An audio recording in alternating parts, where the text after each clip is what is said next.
Today, let's make Claypot Salted Fish Chicken.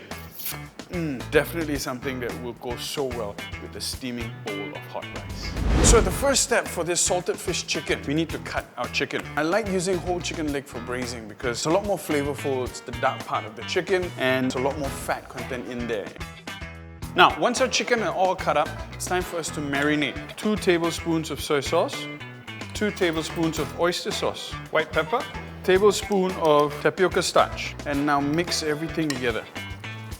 Now to add color, I'm also adding in about a tablespoon of dark caramel. Set this aside and let this marinate while we prepare the other ingredients. For aromatics, we have some ginger, some shallots, 5 cloves of garlic.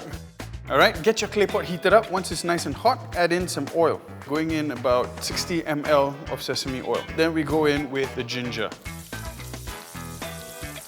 All right, now shallots go in. Get that shallot nice and golden. In goes the garlic. Saute the garlic for a couple of minutes. We're going in with the chicken. Once the chicken go in, just give it a bit of a toss because you don't want your shallots and the ginger, all the aromatics to burn at the bottom. Now for those of you who are non-Muslim, now is the time you put your rice wine. Yeah, but you know, most of the time for the benefit of Muslims, so we're doing a kosher version. That's where I'm replacing rice wine with kombucha. It's about a 1/4 cup. Now I use the classic flavor because if you buy the flavored kombucha, there's a lot of sugar in there and we don't want sugar in this recipe. All right, now we close the lid and let the chicken braise very slowly. All right, so this is the salted fish. It's mackerel in oil. Okay. You can use the dried salted fish if you want to, but I prefer this simply because it's the funkiest. Yeah, so we get 1 huge piece of salted fish. Now we put that on a pan with a little bit more sesame oil, just to allow that to sort of sear and cook. Yeah, I smash it up so that I can remove as many bones as I find, and also to allow for better infusion in terms of flavor. Open up this pot, chuck that salted fish in. Oh, look at that. Give everything a stir.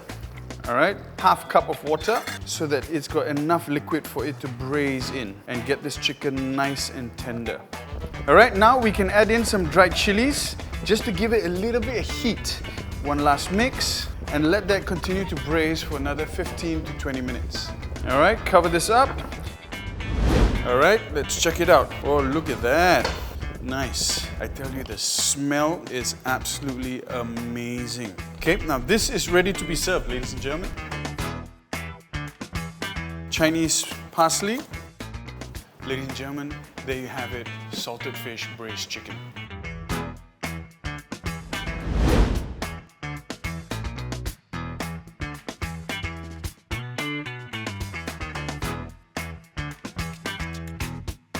That smell. Immediately off this spoonful, you can smell the umami of the salted fish. How saucy you want this dish to be really is up to you. I love gravy, that's why I made it a little bit saucier. But if you don't like something that's this saucy, you want it a little bit drier, a little bit stickier, you can omit the water that I put in earlier on, about 1/2 cup. And just let the chicken braise in its own juices. That is possible as well. If you want to do that, you might have to omit the tapioca starch from when you marinate the chicken. All right, if not, it's going to end up being too thick.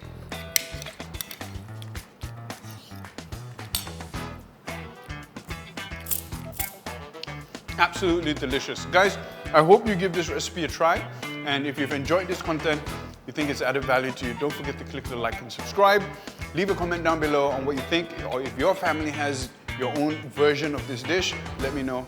All right, and I'll see you next time. Peace. Ciao.